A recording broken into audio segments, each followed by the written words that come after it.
cada canto do globo. Exploramos selvas e desertos. 0. Estudamos o espaço, mas avançamos apenas 11 quilômetros abaixo da superfície da Terra. Apenas 1/500º do caminho até o núcleo. Agora, estamos prestes a ir mais fundo. Faremos uma viagem ao coração do planeta em busca da última fronteira, onde árvores abrem caminho pelas rochas à procura de água, onde formas estranhas de vida habitam lugares mortos. Arranha-céus são construídos sobre areia, minas são do tamanho de cidades e forças enormes continuam a moldar a Terra. Vamos nos unir a cientistas, engenheiros e aventureiros, enquanto investigam, exploram e desafiam os mistérios subterrâneos. Em uma viagem ao centro da Terra. Chegar ao centro da Terra exige uma viagem de 6.400 quilômetros por 3 camadas subterrâneas distintas. A primeira é a crosta terrestre, uma camada superficial frágil com apenas 32 quilômetros de profundidade. Imagine a Terra sendo um ovo cozido. Na verdade, proporcionalmente, os continentes são 3 vezes mais finos que a casca do ovo e a crosta oceânica é quase 10 vezes mais fina. A crosta guarda muita coisa dentro dessa profundidade relativamente rasa. Sobrepõe-se zonas de carvão, água, sal, ouro, prata, petróleo. O mais interessante para nós que vivemos na superfície da Terra é que ou plantamos algo ou extraímos. Então, grande parte do nosso mundo vem do subsolo de diversas formas. Abaixo da crosta fica uma camada mais grossa, o manto, com 2.900 quilômetros de rocha derretida em movimento. Sob o planeta, há uma região extremamente agitada de rocha derretida, com pressão e temperatura alta. A mais de 3.780 graus Celsius, o manto está em agitação constante, rachando a crosta acima em grandes placas chamadas tectônicas. Essas placas agem moldando a Terra como em nenhum outro planeta.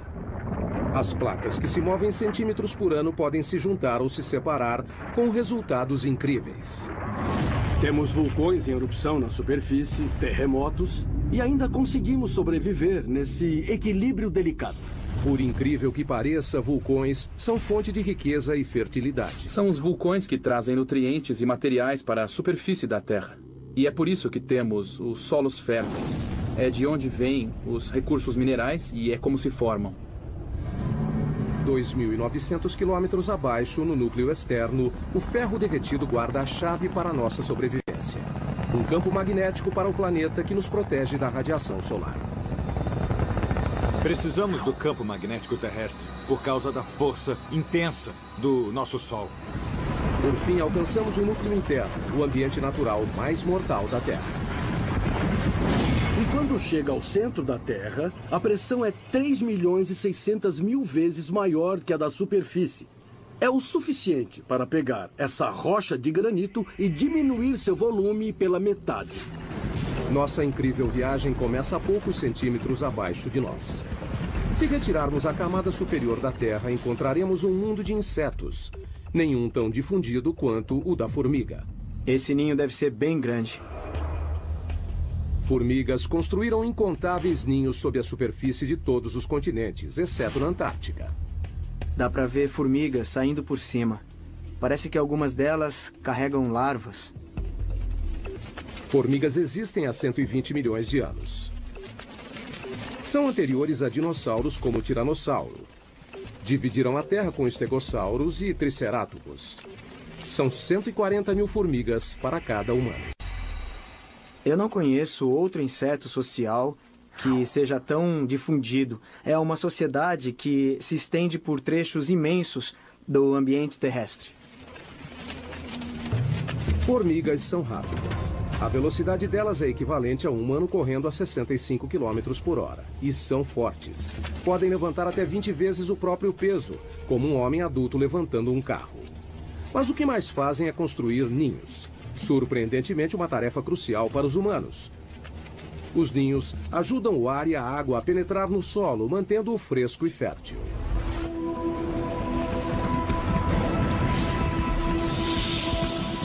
Abaixo da zona das formigas, a 2 metros. Londres, Inglaterra. 2 metros abaixo dessas ruas movimentadas estão as veias e artérias que suprem as necessidades da vida moderna. 45 mil quilômetros de rede de gás. 31 mil quilômetros de cabos elétricos. 64 mil quilômetros de encanamento. E o descanso final para milhões de pessoas. A 7 palmos é uma frase comum para morto e enterrado. Mas onde surgiu? A história teve início em Londres em 1665. A cidade sofreu uma epidemia de peste negra. No seu auge, o número de mortos chegou a mais de 7 mil por semana. O prefeito de Londres tentou impedir a propagação da infecção e ordenou que as sepulturas das vítimas da peste tivessem pelo menos 7 palmos de profundidade. Acreditava-se que os mortos poderiam infectar as pessoas saudáveis. Então, enterrar os corpos a 2 metros parecia fundo bastante para conter a doença. Mais tarde, as pessoas descobriram que a peste era transmitida através das pulgas de ratos pretos. No final, o surto de 1665 causou cerca de 72 mil mortes. 1 em cada 6 moradores de Londres. A cidade foi poupada apenas no ano seguinte, quando o grande incêndio de Londres acabou com todos os ratos. Mas a tradição da profundidade da sepultura foi espalhada pelo mundo.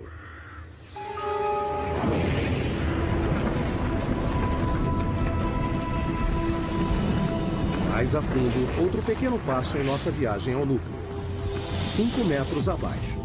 Só há uma criatura capaz de viver nessa profundidade.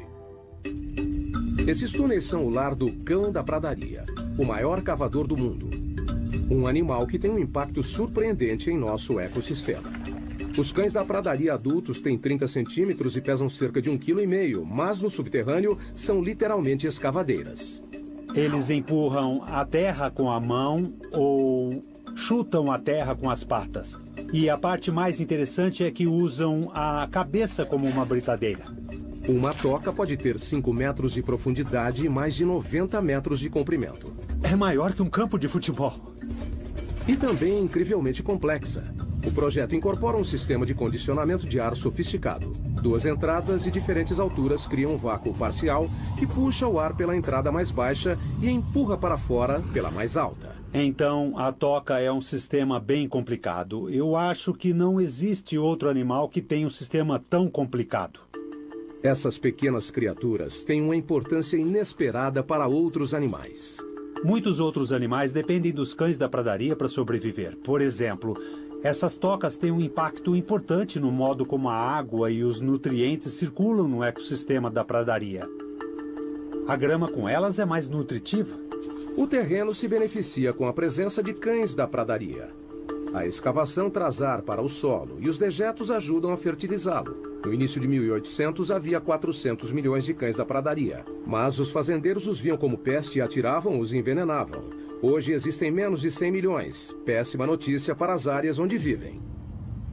Eles não fazem mais parte do ecossistema da pradaria como faziam antes, há 200 anos, porque não há número suficiente para povoarem o local e terem o impacto que precisamos.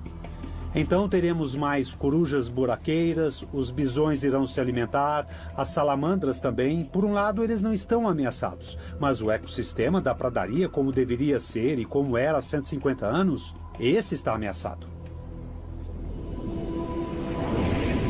A próxima parada na nossa viagem ao núcleo é a 15 metros.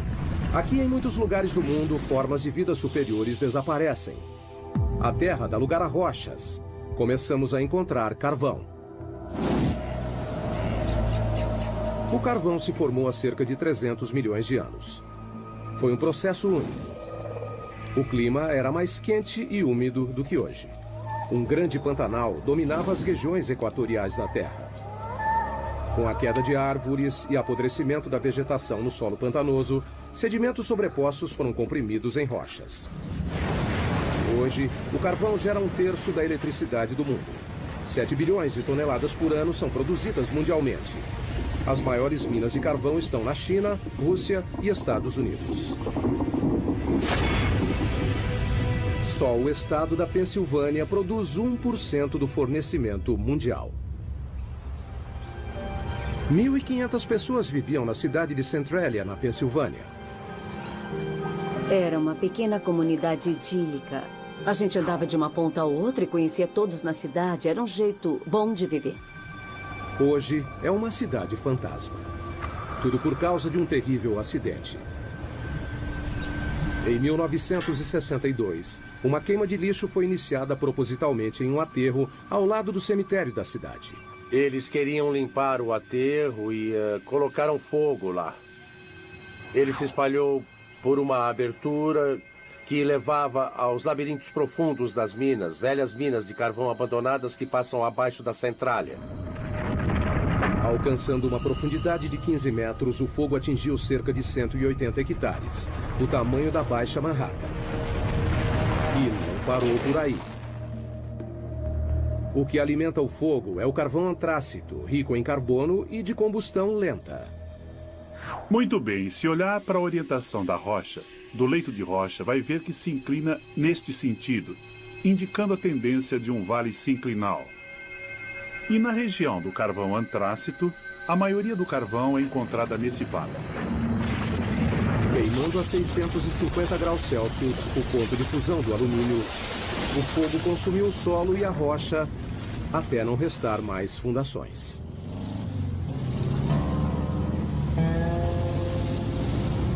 Hoje, o que era a Avenida Locust, a principal rua de Centralia, virou o trecho de uma estrada rural. É difícil imaginar que aqui era o centro da cidade.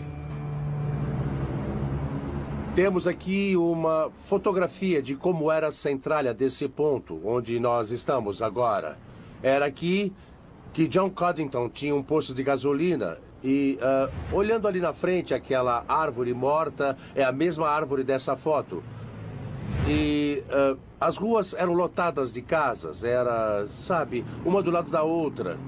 E agora não existem mais, todas estão... a natureza está reivindicando o lugar e não sobrou muito do que a cidade costumava ser.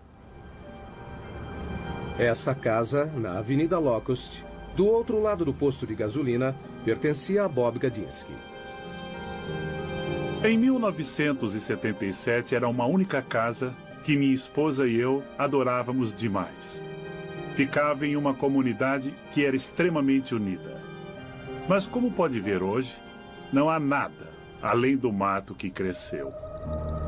Com o passar dos anos, o fogo ficou mais forte, mais ousado, chamuscando a paisagem, carbonizando as árvores, tudo do subsolo. Além do calor e da fumaça, o fogo emitia gás nocivo, como ainda faz até hoje. Tem monóxido de carbono, dióxido de carbono, sulfeto de hidrogênio e dióxido de enxofre. Então não é recomendável respirar este ar por causa desses gases que estão presentes. Quando as ruas começaram a se desintegrar, o governo federal interveio. Em 1984, o Congresso financiou uma evacuação voluntária. A maioria dos cidadãos de Centralia se mudou para nunca mais voltar. Era preocupante viver em cima do desastre. A gente se sentia preso. Eu estava preocupada com a segurança das crianças, então procurei sair o mais rápido possível. O fogo subterrâneo venceu. Our journey continues, moving deeper toward the Earth's core. Giant machines bore their way through a mountain. And engineers build the world's tallest skyscraper in a pile of sand. We're taking a journey to the Earth's core.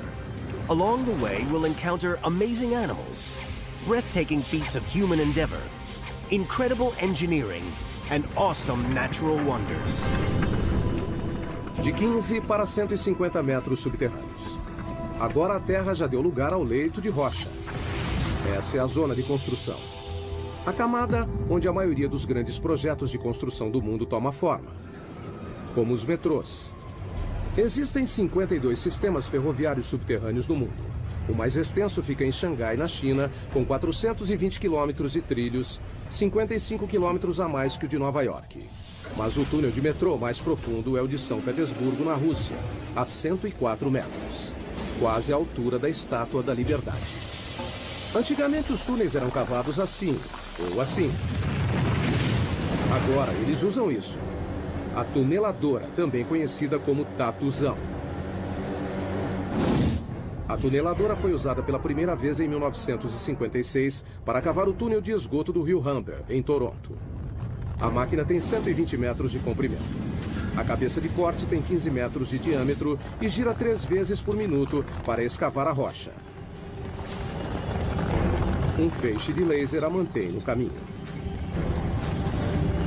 Conforme as tuneladoras avançam, anéis de aço e lajes de concreto são instalados. Como uma fábrica móvel, ela corta a rocha à frente e deixa um túnel finalizado para trás.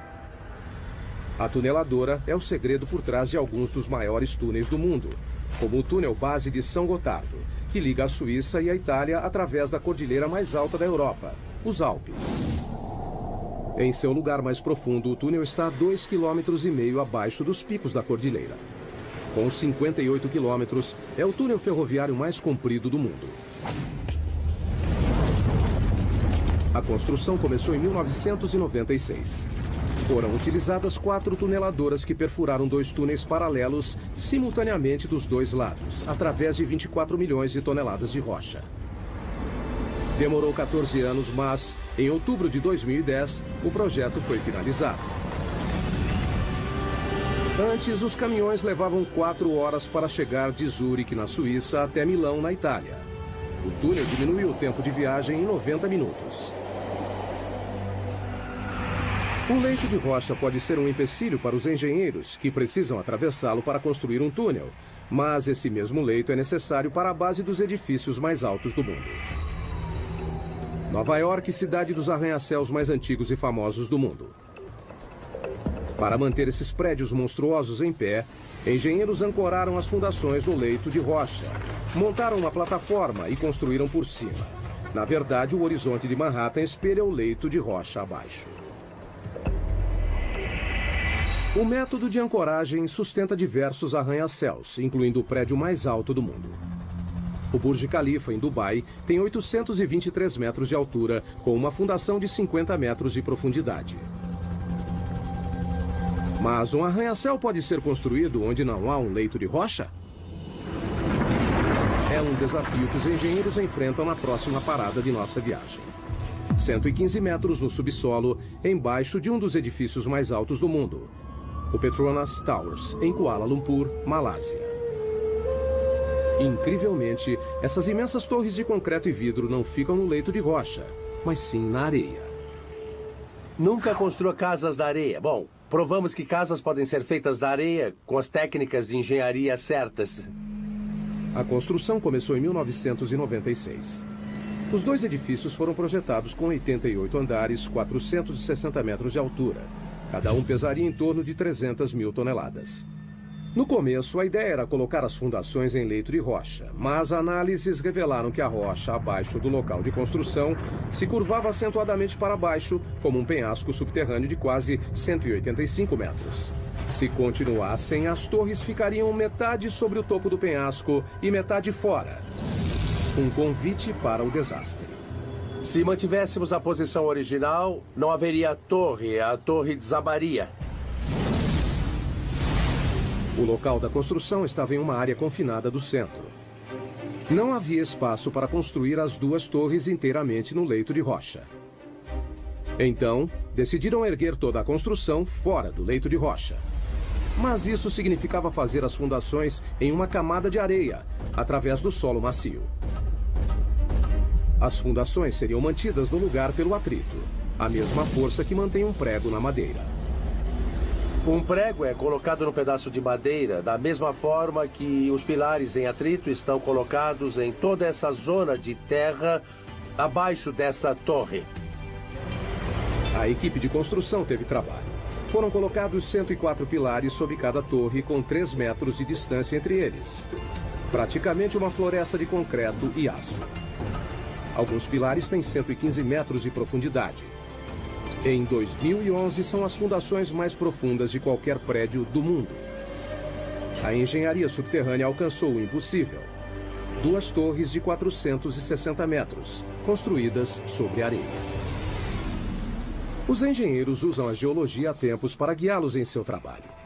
Mas a geologia pode ser imprevisível. O próprio termo leito de rocha remete a algo resistente, mas não é sempre assim. Um leito de rocha pode ser bastante antigo. Essa rocha tem 1,6 bilhão de anos. Mas também é bastante vulnerável a um elemento simples: a chuva. Caindo no leito de rocha durante bilhões de anos, a chuva causa deformações e rachaduras. Essas fraturas podem ser enormes. Aqui está uma que se estende por todo o comprimento dela. A água acaba formando cavernas, de onde pode passar para grandes lagos e rios subterrâneos. Mais profundamente, encharca a rocha como uma esponja. Na verdade, também deve ter de 5 a 10 oceanos de água dentro das rochas da Terra. 99% da água doce do mundo encontra-se no subsolo. As maiores reservas estão na China, Rússia, África e Estados Unidos. O aquífero Ogallala é o maior dos Estados Unidos. Estende-se do Nebraska ao Texas, cobre 450 quilômetros quadrados, uma área do tamanho da Suécia, e chega a 150 metros de profundidade. Mas em muitos lugares do mundo, a água subterrânea está secando. Isso significa que pessoas, animais e plantas precisam ir mais fundo para conseguir o que resta. A próxima parada em nossa viagem subterrânea, a raiz mais profunda do mundo, 120 metros. Mpumalanga, África do Sul. Em uma encosta sobre as cavernas Eco fica um bosque de figueiras de 150 anos. Elas sobreviveram a um duplo desafio: crescer em rochas e sem nenhuma fonte de água aparente. Quando olha isso, parece que saiu do Senhor dos Anéis. Raízes e rochas normalmente não se misturam. Árvores geralmente crescem em solo fértil, mas o clima aqui é árido. Não há chuva durante metade do ano. As figueiras precisam de 23 litros de água por dia para sobreviver e até quebram rochas para conseguir. As raízes são geneticamente programadas para saber que a água se encontra abaixo delas. A ponta da raiz libera um tipo de lubrificante chamado mucilagem para suavizar a passagem da raiz. Conforme cresce, a raiz procura rachaduras e pontos fracos nas rochas. Figueiras contam com uma única raiz mestra para encontrar água. Essa vai bem fundo. A pergunta é: quanto? Bom, lá vamos nós, descendo para as profundezas da Terra. Quanto mais fundo, mais difícil, não é? Não é maravilhoso o que a Mãe Natureza faz? Só para procurar água? Puxa, essa raiz está meio esquiva. Tomara que a gente encontre alguma coisa mais na frente. Finalmente, Burroughs vê algo. Nossa, finalmente. A 37 metros de profundidade está o primeiro sinal de uma raiz de figueira. Demora 70 anos para a raiz chegar nessa profundidade. E quando encontra a umidade, a viagem acaba. Até o final da raiz, a profundidade é 120 metros. Estamos vendo as raízes mais profundas do mundo. Nesse momento tem água aqui. Tem água sendo bombada abaixo da minha mão até a árvore. O caminho todo até a superfície. Down through layers of rock, our journey continues. 100 feet deeper than the tree root. The pressure has climbed 220 pounds per square inch, 15 times greater than at the surface. Not the most hospitable place to spend the night, you'd think.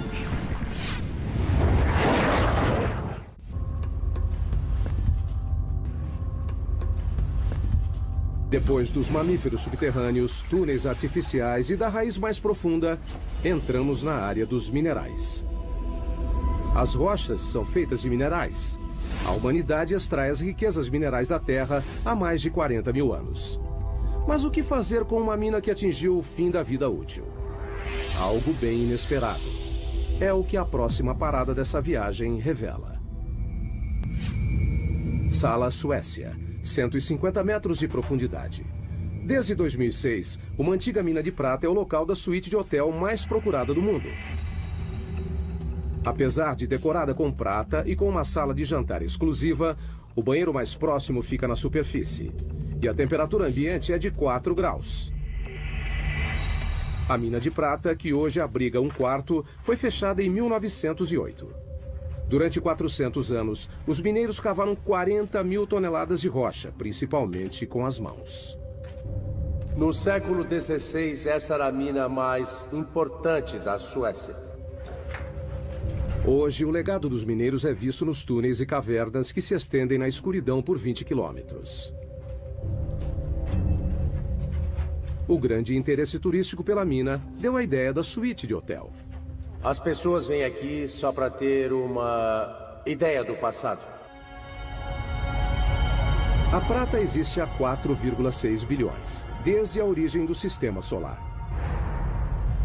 Foi formada a partir de partículas minerais lançadas no espaço pela explosão de estrelas,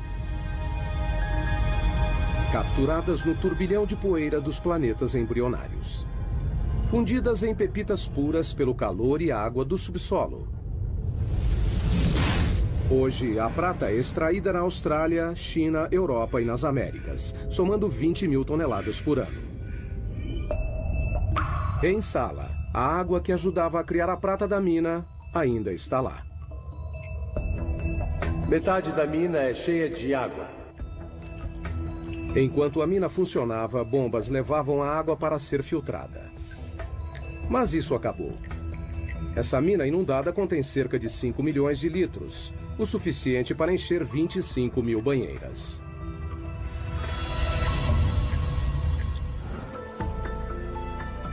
Marco e Tatja Hannistow alugaram a suíte de hotel subterrânea para comemorar o 15º aniversário de casamento. Tá certo? A ideia foi dela. Perfeito. Bom, eu queria fazer uma grande surpresa para ele. E alguma coisa especial. Vamos lá? O elevador leva 4 minutos e meio avançando 60 centímetros por segundo para chegar na suíte de 150 metros abaixo. Marco está com dúvidas. Eu tô nervoso. Ficar embaixo da terra sozinho? Não, quase sozinho. Eu vou. Olha só, o casal chegou ao seu destino. Uau!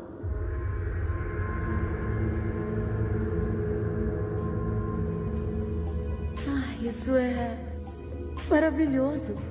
Quando o casal senta para jantar, Marco ainda está um pouco apreensivo. Maravilha, agora só tenho que ter coragem para dormir. Mas no fim ele consegue passar a noite. Uma noite inesquecível. A água subterrânea é o maior agente para mudanças no subsolo. Ela não só reage quimicamente com os minerais para criar metais como a prata, mas também pode literalmente derreter a rocha. Cidade da Guatemala 2010. Um estrondo repentino, queda de alvenaria. Quando a poeira baixou, a única coisa que restou foi um buraco enorme. Com 30 metros de profundidade e 20 metros de largura, um quarteirão inteiro desapareceu. A cidade da Guatemala é construída sobre calcário poroso. O fluxo de água subterrâneo dissolveu a rocha, deixando somente uma camada superficial frágil, que poderia ceder a qualquer momento. Inacreditavelmente, o desabamento tirou apenas uma vida. Mas já é o segundo grande buraco na cidade em 3 anos. As dolinas, como são chamados, são assustadoras e às vezes mortais, mas alguns podem fornecer muitos dados científicos. A próxima parada em nossa viagem subterrânea também é na América Latina, a 335 metros. Zacatón, México. Nessa dolina cheia de água não há espaço para a vida. Abaixo da superfície plácida não há ar. Mas uma forma de vida cresce aqui, micróbios. E eles são bem estranhos. Todas as bactérias e formas de vida precisam sobreviver num ambiente anaeróbico, o que acaba levando a formas de vida incomuns. Em 2006, a NASA enviou uma equipe para estudar os micróbios de Zacatón. O primeiro passo foi descobrir o formato do interior da dolina. Não sabíamos o tamanho e nem a profundidade. Era tudo uma grande incógnita. Então trouxeram uma nova tecnologia. Um robô em formato de ovo projetado para ir aonde outras sondas não conseguiam. Eles o apelidaram de Depth X. Ele tem propulsores em todas as direções, então pode ir para todos os lados, consegue girar e fazer qualquer movimento necessário para encontrar o caminho num ambiente tridimensional. O Depth X tem 2 metros de largura e 1,5 de altura, quase do tamanho de um quadriciclo. O que o torna especial é que não usa controle remoto, ele se dirige sozinho. Assim que some da superfície, fica completamente por conta própria. E nesse período, então, ele precisa tomar as decisões sozinho. Para enxergar, o robô depende do sonar, uma tecnologia desenvolvida no início do século XX para emitir ondas sonoras potentes pelas paredes e o chão da dolina. Como um morcego voando em uma caverna escura, o robô cria um mapa em 3D, atualizado e contínuo em sua memória. A habilidade do Depth X em pensar por conta própria foi algo pioneiro na engenharia robótica. Para poder mapear, para coletar uma amostra ou voltar para a superfície, são escolhas que dependem somente dele. Depois de 50 mergulhos, o Depth X conhecia cada centímetro do lugar. As pessoas se perdem em grutas e não sabem se estão na segunda ou terceira interseção. Um robô como o Depth X faz um bom trabalho para distinguir dessas situações confusas e, em alguns casos, faz melhor que as pessoas. Em pouco tempo, os segredos de Zakaton foram desvendados. Sabemos que é quente. Talvez existam aquíferos termais alimentando Zakaton. Mas a maior surpresa foi a descoberta de mais de 100 tipos de bactérias, incluindo 6 novas espécies de micróbios chamados de arqueia, que têm um estilo de vida estranho, à custa de enxofre. Uma das árqueas tinha enxofre dentro do organismo, então estava metabolizando o enxofre, o enxofre da água e usando como fonte de energia. A descoberta confirma que a vida não precisa das mesmas condições da Terra para se desenvolver. Um dia, um descendente do Depth X pode acabar fazendo uma viagem pelo espaço. Veremos esses exploradores avançando, indo para lugares que as pessoas não podem ir. Em lugares como a Lua de Júpiter, Europa, na busca por uma forma de vida similar em outro mundo. Há muitas dolinas na América Latina, principalmente no México. Só na província de Yucatán há mais de 3.000 delas. Algumas contêm água, outras não. Mas nenhuma delas pode ser comparada à nossa próxima parada da viagem. O poço vertical mais profundo do mundo, a Caverna das Andorinhas.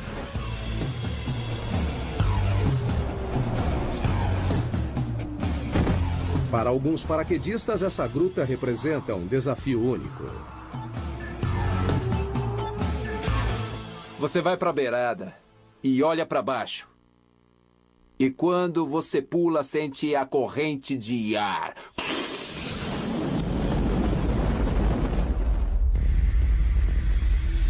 430 metros de profundidade. 40 metros de diâmetro no topo, que se abre para 2 hectares no fundo. O poço tem as mesmas dimensões do Empire State. A Caverna das Andorinhas recebe esse nome por causa das aves que fazem ninhos em suas paredes superiores. Milhões delas saem ao amanhecer e voltam ao anoitecer. Mas o que é fácil para os pássaros é difícil para um paraquedas. A posição e a noção de tempo são tudo. No subterrâneo, os paraquedistas correm o risco de ficar desorientados. Quando salta para o subterrâneo, as paredes te cercam. Vai encarar uma parede o tempo todo. O paraquedista tem 6 segundos e meio para puxar a corda. Se demorar mais, não haverá tempo do paraquedas abrir. A queda é de 37 metros por segundo. Acertar o chão nessa velocidade é como bater o carro contra uma parede de tijolos a 130 km por hora. Mas e para voltar à superfície? Nós prendemos em uma corda de resgate amarrada a uma manivela e podemos subir 2 paraquedistas em 10 minutos. Daí repetimos tudo. On our next stop on the journey, we're going 1,800 feet underground to mine a mineral that no one can live without. Seguindo em direção ao centro da Terra, estamos em busca de minerais. Nossa próxima parada, a maior mina de sal do mundo em Ontário, Canadá. A mina Sifto, a 550 metros. O sal é uma espécie de rocha composta de sódio e cloro. É tudo o que restou do oceano que uma vez cobriu a Terra. Por causa das mudanças climáticas, ele evaporou. Um adulto normal precisa consumir uma colher de chá por dia ou corre o risco de ficar doente, em coma e até morrer. Então, não é surpresa que as primeiras minas de sal tiveram início há mais de 14 mil anos, onde hoje é a Áustria. Em todo o mundo, mineiros extraem 260 milhões de toneladas por ano. As maiores jazidas estão na China, Rússia e Canadá. A mina Sifto foi aberta em 1959 e fica a 530 metros abaixo da cidade de Goderich, em Ontário, e se estende por baixo do lago Huron. A maioria das minas consiste em túneis pequenos sustentados por vigas e pilares chamados de escoras. Sifto parece mais uma cidade subterrânea. Suas vastas cavernas cobrem mais de 7 quilômetros quadrados, quase o tamanho do centro de Manhattan. Tem até suas próprias lojas e escritórios. O teto baixo diz aos mineiros que estão próximos do alvo, onde estas serras enormes entram em ação. Nós escavamos túneis com 4 metros de altura e 20 de comprimento. As lâminas de 3 metros cortam as rochas enquanto giram 1.500 vezes por minuto. O ar fica denso com a poeira. O barulho é ensurdecedor, mas está prestes a aumentar ainda mais. Eles vão perfurar e explodiremos o local de 18 metros de largura por 18 de altura. São cavernas enormes.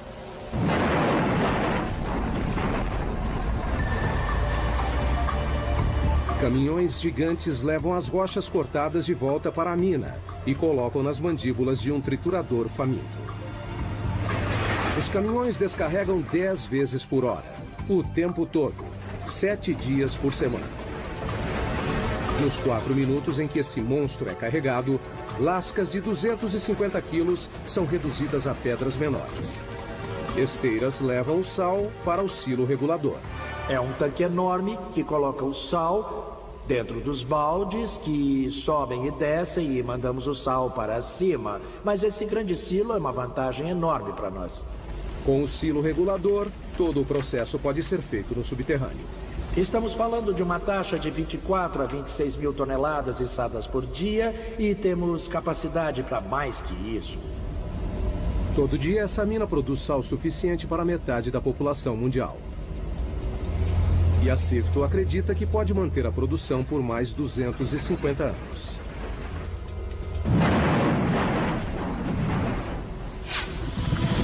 Nossa próxima história nos leva a 180 metros abaixo da mina Sifto. Uma outra mina de sal em Sondershausen, Alemanha. Essa mina recebe um evento atlético diferente. A maratona mais profunda do mundo. Corrida subterrânea. Esse pessoal é louco. Correr uma maratona subterrânea é uma experiência muito diferente de correr na superfície. A gente não se sente livre. Na floresta sente o vento e todo o resto, mas no subterrâneo não.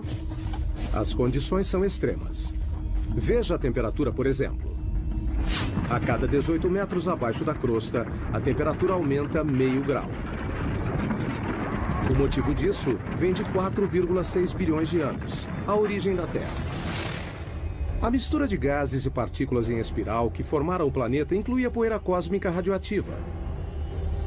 Depois de comprimida em rocha, sua energia radioativa foi liberada na forma de calor, que continua até hoje. Trabalhar nessas condições pode ser difícil. Correr pode ser ainda mais complicado. A uma profundidade de 730 metros, os corredores subterrâneos lidam com um calor de 27 graus. É muito quente. Parece o inferno. 40% de umidade. O ar não é muito bom. Aqui embaixo, acho que esse é o pior problema.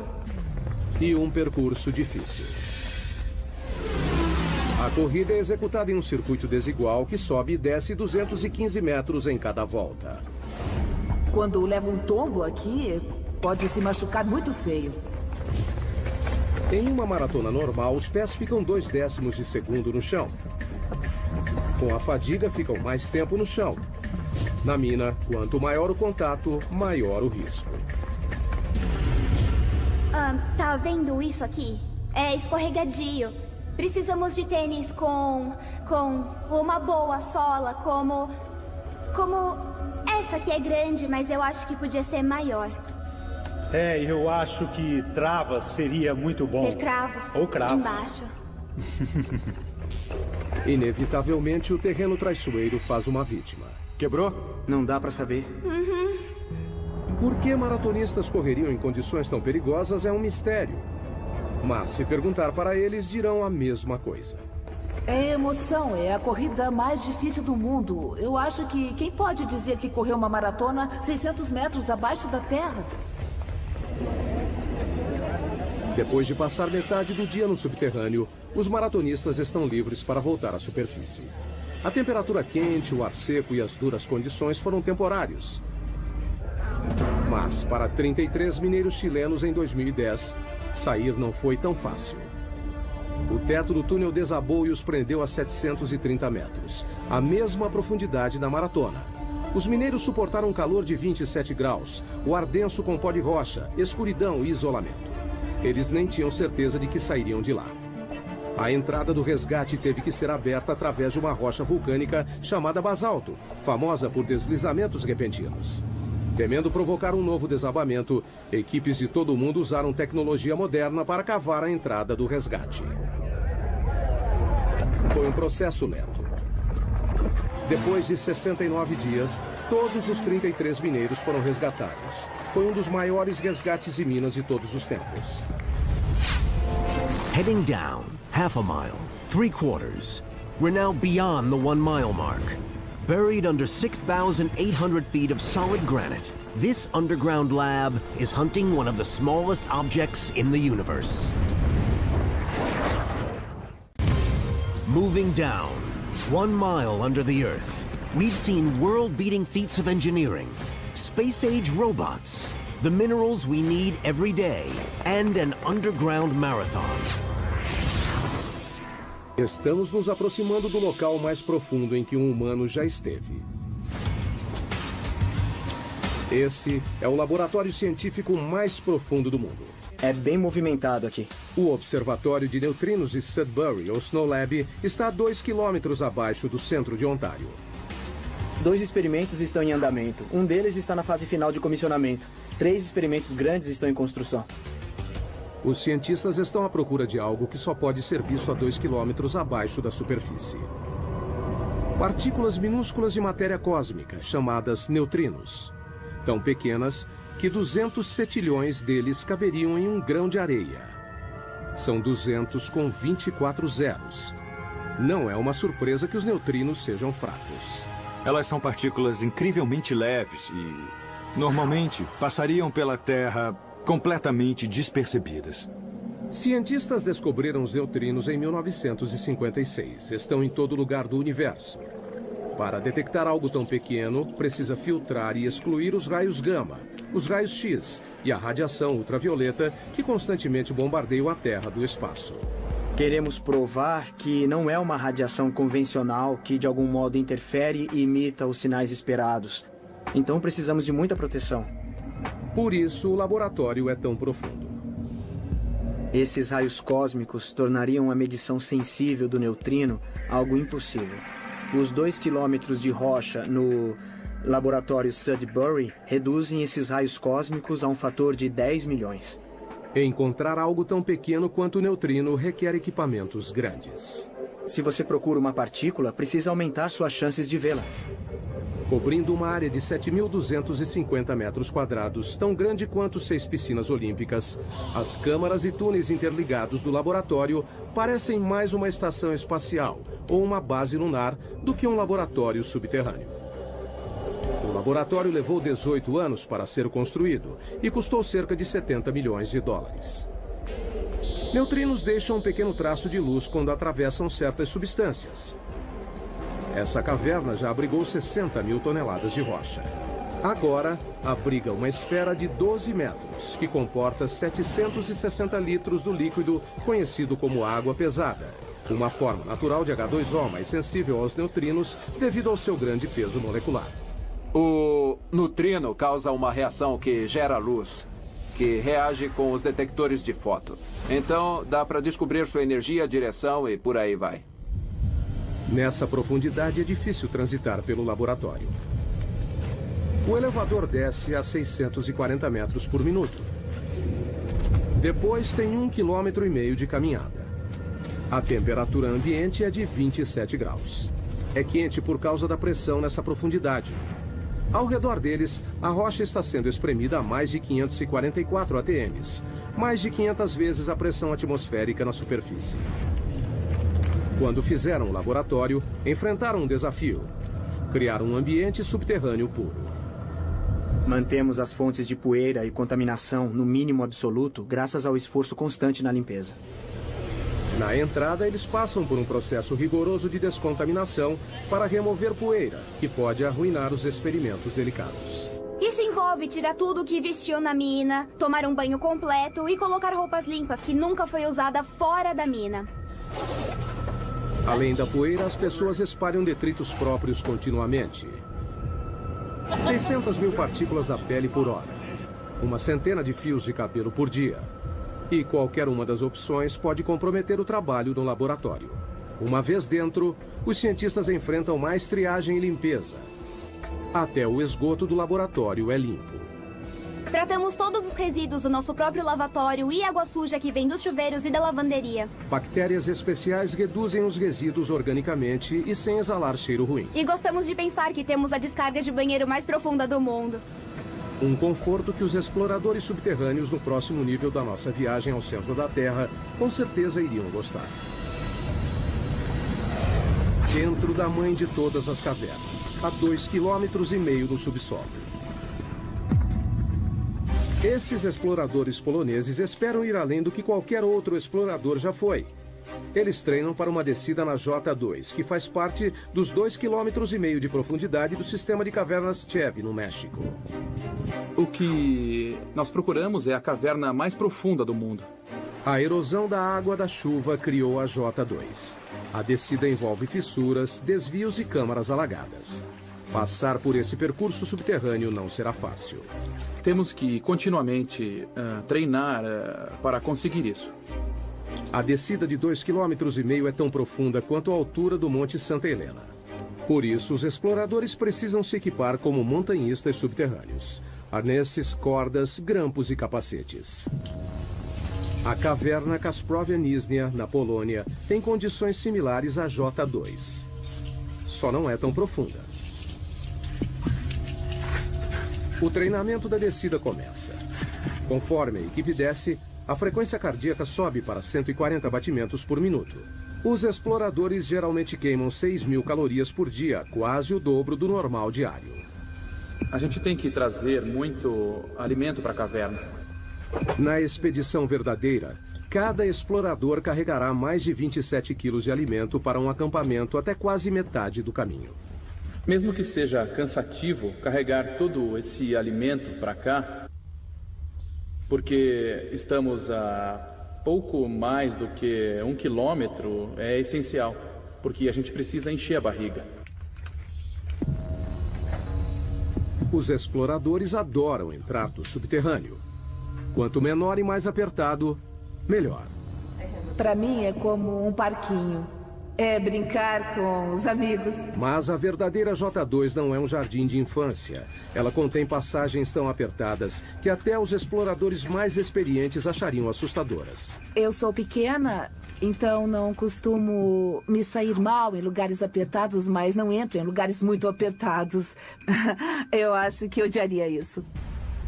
Para passar pelas fissuras, os exploradores precisam reunir toda a experiência e habilidade. Porque se você escorregar apenas 20 centímetros, você pode ficar preso em uma fissura. O que poderia ser fatal, já que o resgate não conseguiria chegar tão longe. A descida continua. Os exploradores seguem a viagem. Você desce, desce e desce cada vez mais e mais, e você não pode pensar em subir, só em descer cada vez mais. O maior desafio da J2 é a água. A gruta leva a uma série de câmaras alagadas chamadas fossas. São 3 dias rastejando, pulando, escalando e descendo para chegar nesta passagem alagada, cheia de água, onde você precisa usar o equipamento de mergulho e então o jogo começa. Se chover enquanto estiverem no subterrâneo, a equipe corre o risco de ficar presa. Na última expedição, a J2, 2 equipes ficaram presas nessa caverna. Mas com o avanço do treinamento, uma volta para o México é uma perspectiva que ainda deseja. Nossa equipe era de 6 pessoas, nós descobrimos a entrada, então sinto como se fosse nossa caverna. A essa profundidade há ar e água, mas não há luz do sol. Por isso, os exploradores não costumam encontrar muita vida. Então, cientistas que procuram pistas sobre a origem da vida na Terra devem ir mais além. No fundo do mar. Aonde quer que vá, no fundo do oceano, vai encontrar água que carrega vida microbiana. No litoral de Vancouver, na Colômbia Britânica, o submergível Alvin faz o mergulho. Pensamos nos estudos como nossas missões da Apollo. Alvin é um mini submarino de águas profundas de 16 toneladas e 7 metros de comprimento. Ele leva uma equipe de 3 pessoas a 2,5 km de profundidade na busca por micróbios gerados no interior da Terra. Os micróbios não se parecem com nada na superfície. 75%, no mínimo, do conteúdo genético dessas vidas nós não conseguimos reconhecer. É isso que o Alvin procura. Água quente saindo debaixo do leito do mar, que é rica em micróbios. Estamos começando a entender que eles existem, só não entendemos direito exatamente como. Essas aberturas podem atingir temperaturas de 400 graus Celsius. São resultado do movimento das placas tectônicas. O litoral de Vancouver fica sobre a placa Juan de la Fuca, uma das mais de 12 placas que estão em constante movimento. Quando as bordas das placas se afastam, criam fissuras gigantes no leito do oceano. A água é sugada, aquecida no subsolo e então liberada por aberturas no fundo do oceano em um ciclo contínuo, trazendo os micróbios com ela. A equipe de Katrina não faz ideia de até onde existe vida dentro da crosta. Essa é uma das coisas mais surpreendentes. Não sabemos até onde há vida. Para descobrir, estão instalando sensores conhecidos como rolhas, em uma área de 3.240 km² do leito do mar, 2 vezes maior que o tamanho da cidade de Los Angeles. As rolhas de 2,5 metros são equipadas com monitores de pressão e temperatura.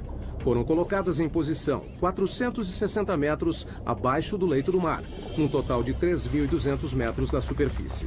O objetivo é rastrear o caminho da água quente dentro da crosta terrestre. Temos que entender o fluxo da água, quais os tipos de micróbios que existem lá. É só seguir a água que encontrarão micróbios. The next stop on our journey to the Earth's core, 7 miles down, we join an exclusive club. The 2 men who managed to set a depth record that's never been beaten. Our journey to the Earth's core continues. We're on a quest to reveal how modern life depends on the mysterious underground forces that shape our planet. As riquezas minerais do planeta regem a maior parte da economia mundial. Quanto mais raro, mais os mineiros cavarão para encontrá-lo. Tautona, África do Sul. Viajando a 16 metros por segundo, os mineiros levam 1 hora para descer os 3.000 metros até o fundo da mina mais profunda do mundo. A missão: achar ouro. O ouro é formado a partir da poeira cósmica, de um modo parecido com a prata, só que é mais raro. Menos de 200 toneladas foram extraídas desde o início dos registros históricos. A produção da Tautona, de 12,5 toneladas por ano, fornece metade da oferta mundial de ouro. Assim que o elevador abre, um sopro de vento quente recebe os mineiros. A essa profundidade, a temperatura ambiente é de 54 graus Celsius, mais quente que um dia de verão no Vale da Morte. Um sistema de ar-condicionado enorme abaixa para 28 graus. Ainda quente, mas suportável. Enquanto os 5.600 mineiros que trabalham aqui suam a camisa nas galerias e túneis, também precisam ficar de olho no teto. Nessa profundidade, qualquer tremor pode provocar um pequeno terremoto subterrâneo. A queda de rochas mata diversos trabalhadores todo ano. Na próxima parada da viagem ao centro da Terra, vamos 3 vezes mais fundo que os mineiros de Tautona, para o lugar mais profundo já alcançado por humanos. No Pacífico Ocidental, a 11 quilômetros subterrâneos, encontra-se a Depressão Challenger, uma fissura de 69 quilômetros de largura no leito do oceano que se estende por 2.530 quilômetros, a mesma distância de Nova York a San Antonio, no Texas. E o perigo aqui não é o calor ou os tremores de terra, é a pressão.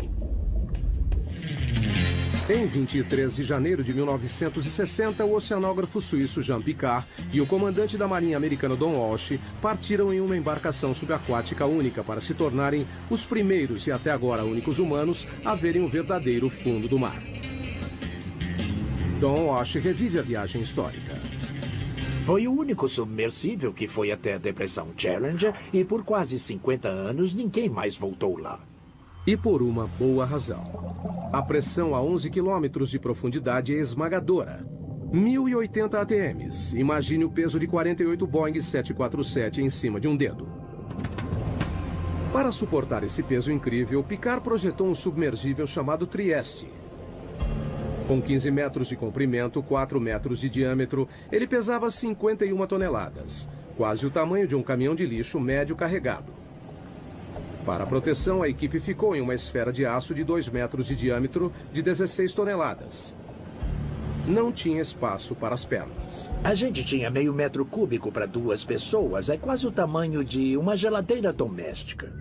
O que, levando em conta a água a 1 grau Celsius negativo, não parecia tão ruim assim. A temperatura dentro do casco era aproximadamente a de uma geladeira também. Para flutuar, o Trieste foi suspenso por uma boia, um tipo de balão submarino. Mas ao contrário de balões que voam no céu, a equipe não conseguiu usar hélio. Então decidiram usar outra coisa. Todos sabemos que petróleo é mais leve que a água, então o Trieste usou gasolina. Foram necessários mais de 85 mil litros de gasolina para conseguirem flutuabilidade. O suficiente para encher 500 tanques de carro. 8 da manhã, hora da ação. A descida começa. É um processo lento e cauteloso. O tamanho e o posicionamento das janelas da cabine do Trieste dificultam a visão. Esta é a janela de visão principal. É uma peça de acrílico de 18 centímetros de espessura e tem uma portinhola do outro lado da esfera com uma janela menor. E tem uma janela no tubo de entrada. A 200 metros, o Trieste mergulhou na escuridão. Eles atingiram o limite de penetração da luz solar. Mas a 910 metros, a natureza trouxe ajuda. A única coisa que iluminava o abismo era a bioluminescência dos animais e plânctons. Como se fossem vagalumes, eles carregavam a própria fonte de luz. Então parecia neve caindo de cabeça para baixo. Depois de mais de 1 hora, surgiu um problema. Houve um barulhão a 6 quilômetros. A 6 quilômetros submarinos, Walsh teve que verificar os equipamentos. Ouvimos o barulho, checamos todos os medidores internos e parecia tudo bem, então continuamos o mergulho. Mas então ele viu algo. Olhei pelo vidro da portinhola e vi uma rachadura assim na janela. A equipe estava a 1 passo da morte certa. Se o vidro interno tivesse rachado, teríamos morrido na hora, porque a pressão externa a 6.000 metros é de uns 680 ATMs. Então, teria sido imediato. Talvez nem notássemos. Mas a janela resistiu e eles decidiram soldá-la. Depois de quase 5 horas, o Trieste finalmente se aproximou do fundo. Walsh viu algo inacreditável. Um pouco antes de pousar, nós vimos um linguado. Animais vertebrados não deveriam viver nessa profundidade. Mas eles não tiveram a chance de investigar mais fundo. Assim que pousamos, uma nuvem enorme de sedimento subiu e só baixou depois de 20 minutos. A lama do fundo do mar os cegou. Foi como estar numa tigela de leite. Eles não tiveram escolha. A gente não via nada, não dava para tirar fotos e a lama não baixava. Decidimos voltar para a superfície. Para permitir que o Trieste fizesse a viagem de volta, Walsh controlou o peso soltando o lastro. A gente tinha 2 barris de lastro cheios de bola de aço e no fundo do barril tinha um eletroímã. Com o ímã acionado, as bolas ficaram no barril. Desligamos a força elétrica e elas desceram. Ao apertar um botão, o Trieste começou a voltar para a superfície. E entrou para a história. 11 quilômetros é o limite para a exploração humana. Atravessamos mais de 1/3 da crosta terrestre. Pessoas saem de cela, máquinas assumem. Todos os cientistas utilizam ferramentas para ajudá-los a explorar lugares que não podem ir. Telescópios, microscópios. Mas geólogos enfrentam um problema diferente. O engraçado é que eu não posso dizer o que existe a 30 centímetros abaixo do chão que pisamos, porque não consigo ver através da rocha. A solução parece óbvia. Perfurar a rocha e olhar. Mas é uma abordagem repleta de problemas. Península de Kola, noroeste da Rússia, 1989. Em um ponto castigado pelo vento, na fronteira com o Círculo Polar Ártico, cientistas embarcam em um plano ambicioso. Com despesas enormes, um buraco incrivelmente fundo foi perfurado para alcançar o limite entre a crosta terrestre e o manto. São 35 quilômetros subterrâneos. Para reduzir o atrito, usaram um método de perfuração novo. Ao invés de toda a cabeça de escavação, somente a broca foi inserida, bastante lubrificada com lama e óleo. A 6 quilômetros, a perfuração descobriu fósseis de plâncton de 18 milhões de anos em um estado de conservação impressionante. A 11 quilômetros, encontraram rocha de 4,4 bilhões de anos. Zircão, o mineral mais antigo do planeta. Mas com o aumento da temperatura a cada metro, nos 12 quilômetros, ela chegou a 300 graus Celsius. A perfuração parou de repente. A temperatura aumenta muito rápido conforme avança para o interior do planeta. Com a profundidade dos buracos, a broca de metal não aguenta e então começa a se derreter. Pelos próximos 14 anos, houve tentativas de retomar a perfuração, mas todas fracassaram. Não temos equipamentos nem materiais que suportem a temperatura e pressão que existem a dezenas de quilômetros subterrâneos. O poço superprofundo foi abandonado em 2003. Então, se não conseguem perfurar, o que os geólogos fazem? Usam os ouvidos. Não vemos o que há dentro do planeta, ouvimos o que há dentro do planeta. Sismógrafos, como são conhecidos, são leitores que monitoram os sons dos movimentos das rochas no subsolo. Eles literalmente ouvem os terremotos.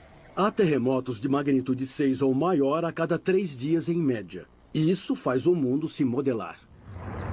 As vibrações mudam de acordo com a densidade da rocha.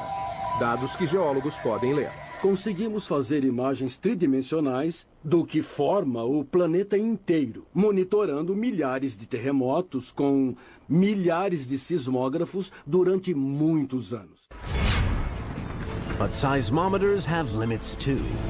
They cannot always reveal exactly what's inside the different layers of rock. And in the hunt for oil, that can be dangerous. We've come a third of the way through the Earth's crust on our journey to the core. We've climbed caves and dug through mines, encountered strange life forms, and reached the depth limit of human exploration. Pessoas ao redor do mundo dependem dos recursos sob nossos pés. A próxima parada em nossa jornada ao centro da Terra. O campo de petróleo mais profundo dos Estados Unidos, 11 quilômetros abaixo do Golfo do México. Há mais de 6.000 plataformas de petróleo no litoral do Texas e Louisiana, com capacidade de suprir 25% do petróleo dos Estados Unidos. Mas não é fácil de obter. É preciso atravessar 1,5 km de mar e depois mais 9,5 de pedra. Como fica mais difícil de achar petróleo e gás, avançamos mais e mais para águas fundas e fazemos buracos mais profundos. A perfuração em águas profundas está passando por uma revolução nos litorais do Egito, África Ocidental, Brasil e no Golfo.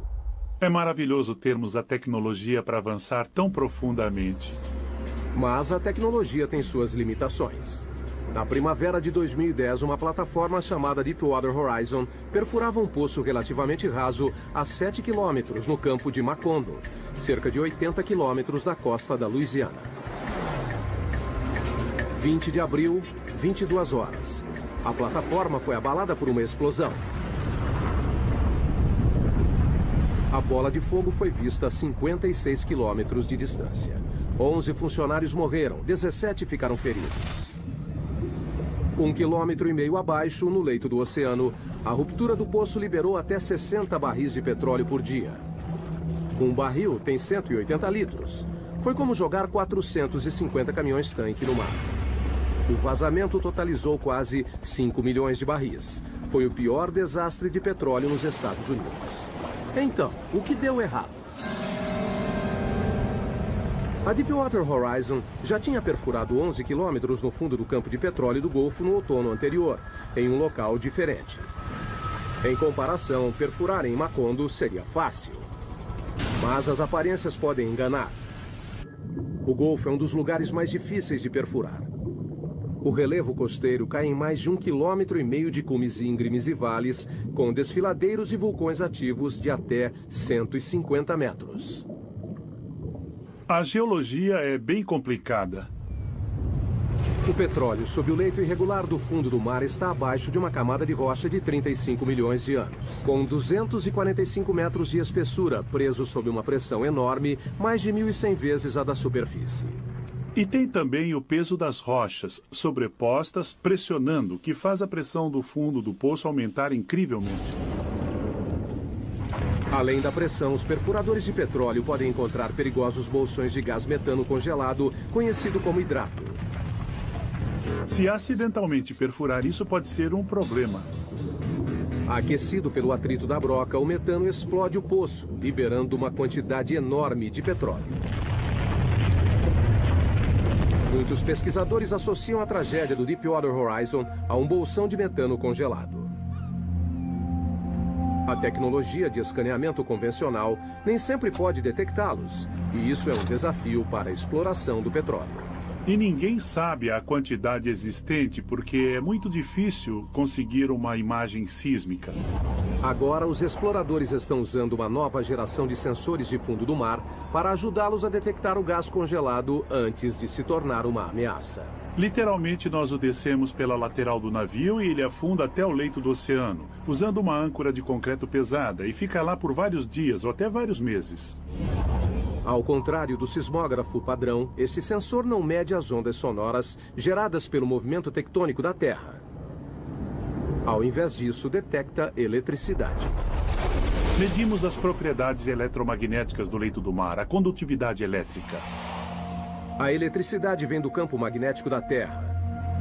Quando encontra a radiação do Sol na atmosfera superior, gera uma corrente mundial dentro da crosta, que alcança o núcleo externo da Terra. Mas ela é fraca. Medimos menos de 1 nanovolt no fundo do oceano. Os sinais que nos interessam são pequenos. A corrente passa por diferentes rochas dependendo da facilidade com que conduzem ou resistem à eletricidade. Ao medir essa corrente, os sensores fornecem uma imagem mais detalhada do que há na rocha, fazendo a distinção entre um bom condutor, como a água, e um mau condutor, como o petróleo. O que é bom porque gastar 100 milhões de dólares perfurando um poço de água salgada é perda de tempo. Como o petróleo, o hidrato de metano também tem baixa condutividade, mas existe a pouca profundidade abaixo do leito do mar. Para encontrá-lo, é preciso dar um choque na Terra. E é isso que esse instrumento que está na minha frente vai fazer. Eles o chamam de SUSY. da sigla em inglês para Instrumento Aquático de Energia Elétrica. Ele usa uma fonte de 2.000 volts com corrente de até 500 amperes. Um mini-raio, 5 milhões de vezes mais forte que a dose necessária para matar um ser humano. Nós descemos com um cabo de reboque atrás dos navios de pesquisa, muito próximo do leito do mar. Alimentamos com energia e ele gera uma corrente elétrica que é injetada na água por uma antena. E então eles medem o resultado. Uma leitura superficial que mostra uma rocha resistente à eletricidade pode significar que ela contém bolsões de hidrato. Só o tempo poderá dizer se o escaneamento eletromagnético ajudará a reduzir os riscos de explosões em campos de petróleo submersos. Enquanto isso, a técnica está sendo cada vez mais usada por cientistas. É como examinar uma panela de sopa fervendo e ver tudo o que está acontecendo. E revela muitas coisas sobre o movimento das rochas no interior da Terra. Com as imagens de alta resolução dos sismógrafos, podemos perceber pequenos detalhes do que acontece no interior do planeta, coisa que realmente não era possível durante muitos anos. Moving further down, 10 miles, 20 miles toward the bottom of the crust. Tectonic plates are on the move, triggering deadly earthquakes. While molten rock held rigid by pressure pushes at every crack and fissure, waiting for a chance to explode to the surface. Estamos quase na metade do caminho pela costa. Cerca de 5 quilômetros mais fundo do que qualquer ser humano já foi. Não é um lugar muito agradável. Aqui a temperatura da rocha é de 480 graus, quente o bastante para derreter vidro. A pressão é de 1.500 ATMs. E estamos à procura de terremotos.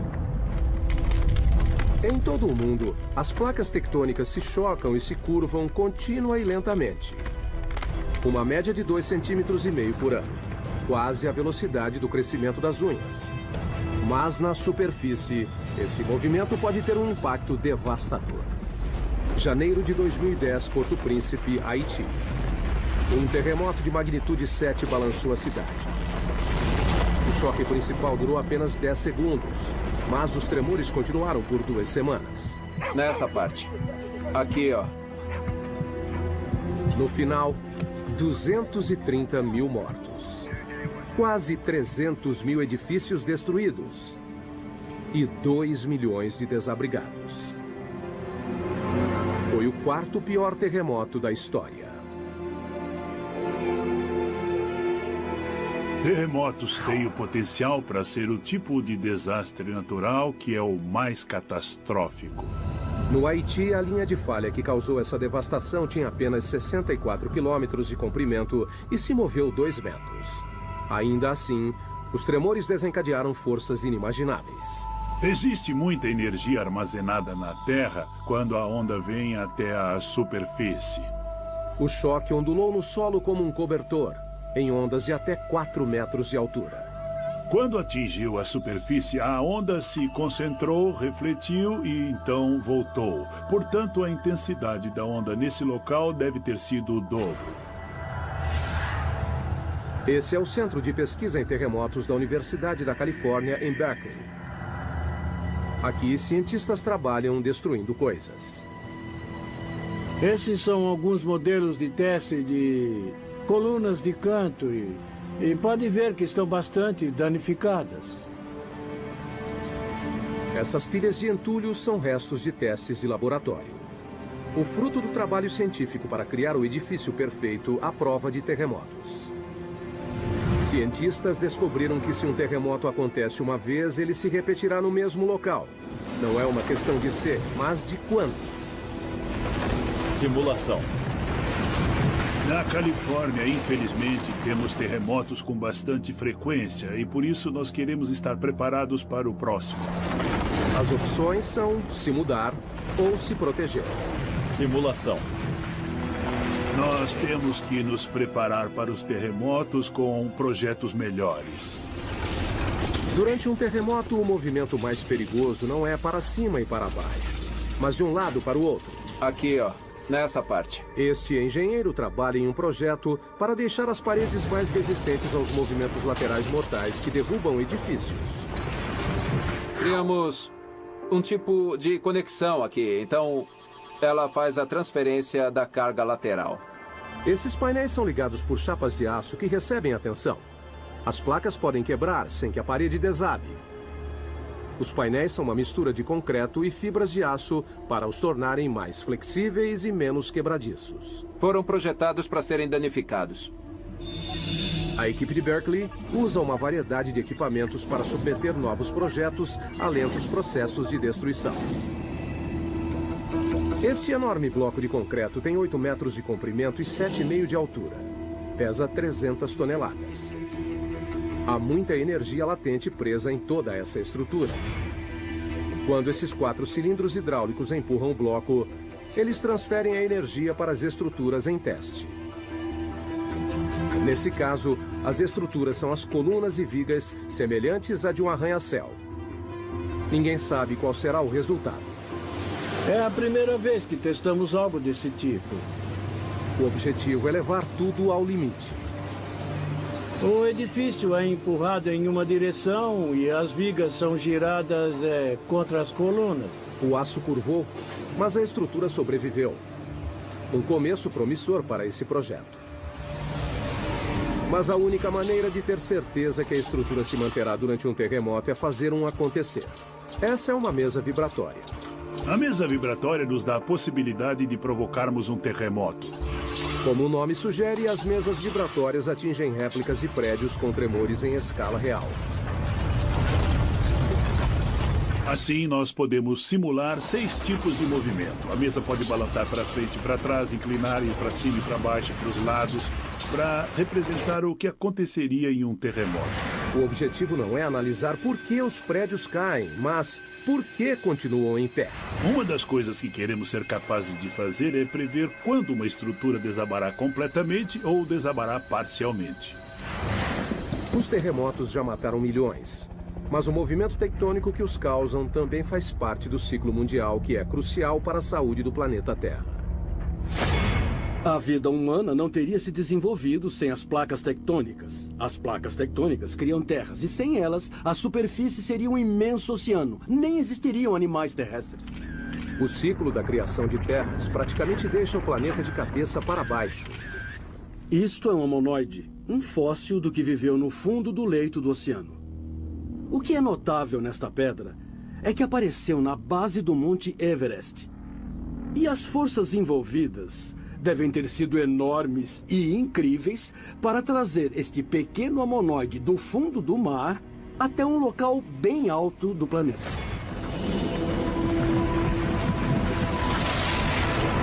E a fonte dessas forças estão mais abaixo das placas tectônicas. É a próxima parada da nossa jornada ao centro. 35 quilômetros abaixo está o manto. Uma vasta região com 2.900 quilômetros de profundidade que compreende 70% da massa do planeta. Aqui, a corrida para ver quem provoca mais mudanças nas rochas é entre a temperatura e a pressão. A 56 quilômetros, a pressão é 16.500 vezes maior que a da superfície. Mais do que um humano aguentaria. Essa câmara de alta pressão ilustra o impacto que isso teria no corpo humano desprotegido. Logo, ficaria impossível de respirar, com os pulmões contraídos e a implosão das costelas.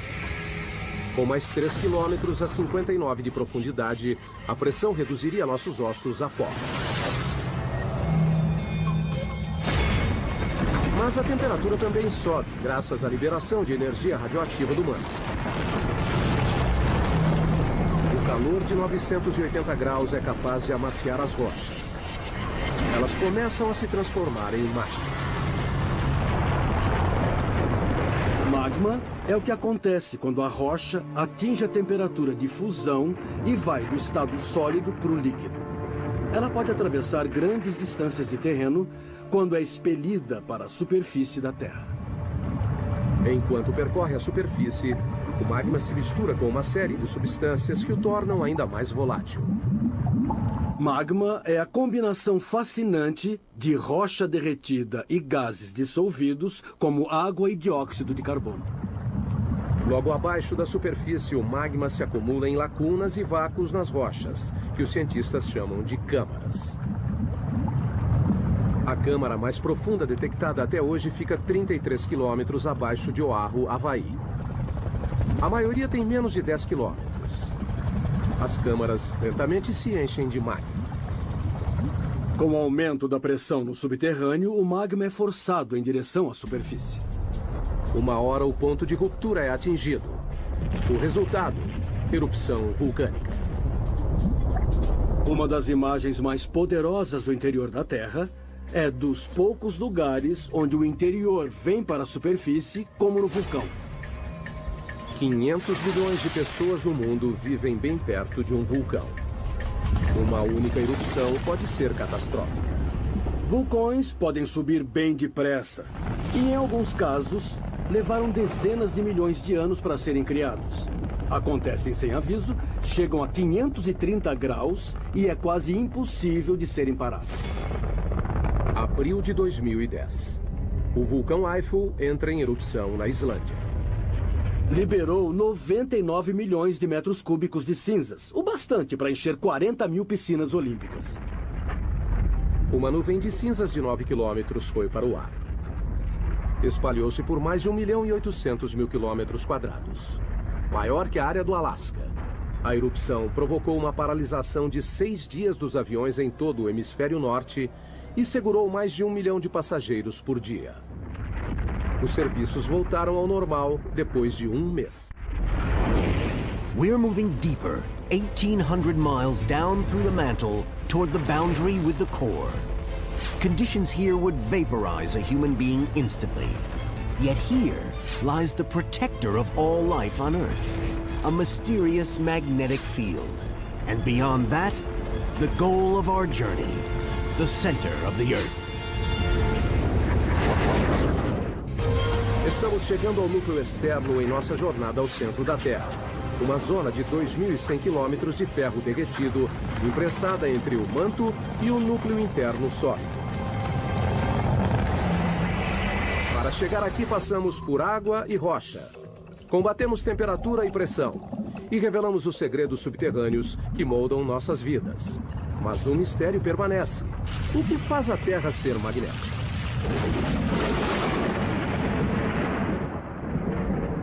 O campo magnético da Terra se estende por 72 mil quilômetros no espaço. Ele protege o planeta da força total da radiação solar. Um único brilho solar de 2 horas libera 10 bilhões de toneladas de partículas radioativas. Energia suficiente para abastecer os Estados Unidos por 10 mil anos ou evaporar nossa atmosfera. Sem o campo magnético para bloqueá-las, as partículas solares acabariam com a vida na Terra. Precisamos do campo magnético da Terra por causa da força intensa do nosso Sol. O campo se origina do núcleo externo rico em ferro. A próxima parada da nossa jornada, 2.900 quilômetros subterrâneos.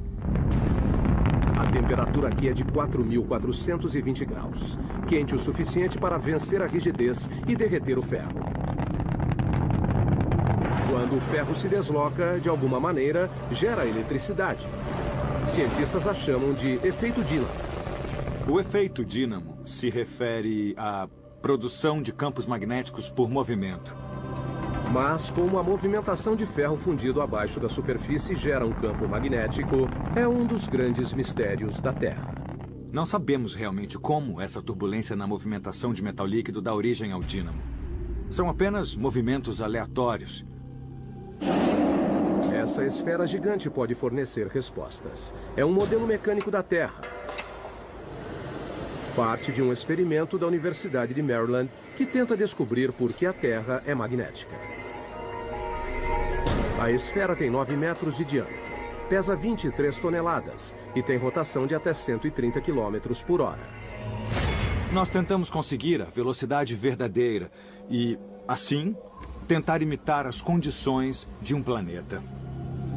O núcleo externo é feito principalmente do mesmo material da esfera: ferro, um bom condutor elétrico. O núcleo interno é magneticamente fraco. Ninguém sabe por quê. Mas, como um dínamo gigante, o movimento em torno dele cria um campo magnético. Claro que Lathrop não pode reproduzir as condições reais do núcleo externo. Não podemos chegar ao centro, então não dá para ver como acontece diretamente. Mas ele acredita que pode chegar perto. Para obter os resultados, ele precisa encher a esfera com 3.217 litros de um líquido. Até agora, só usou água. Mas planeja usar sódio líquido fervente. O sódio é inflamável. Temos que ser bem cuidadosos com os riscos de incêndio. Mas, além do ferro fundido, é o único material que pode fazer o trabalho. O sódio tem a vantagem de fundir a uma temperatura relativamente baixa e é um excelente condutor comparado ao ferro líquido. A esfera é o mais novo de uma série de experimentos. Começamos a construir experimentos do tamanho da mão, depois de uma bola de basquete, depois, sei lá, bolas de ginástica. Esse foi o maior até hoje. Mas até agora, assim como o campo magnético da Terra, o resultado do experimento ainda é uma incógnita. Nenhum dos experimentos anteriores geraram o próprio campo magnético, mas temos todos os ingredientes necessários para conseguir o dínamo.